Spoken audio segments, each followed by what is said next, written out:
ہمارا بچہ اس عمر میں پہنچ چکا ہے کہ وہ اب حفظ نہیں کر سکتا تو نازل قرآن کریم پڑھنے کے لیے بھیجیں، بھلے ہی وہ کہیں ملازمت کرتا ہے، کوئی کام کرتا ہے، لیکن اس کا کچھ نہ کچھ وقت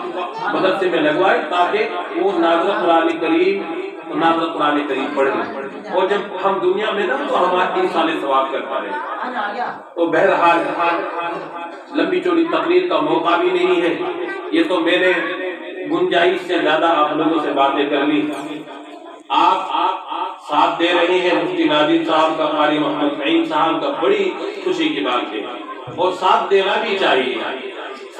بھی چاہیے کہ اللہ نے آپ کو خود اپنے گاؤں کے اندر ایسے افراد دیے جو آپ کے بچوں کا مستقبل سنوار رہے ہیں۔ جتنے بچوں کو مدرسے میں یہ پڑھا رہے ہیں، اگر یہ بات قسم کھا کر میں کہہ دوں کہ اتنے بچوں کا مستقبل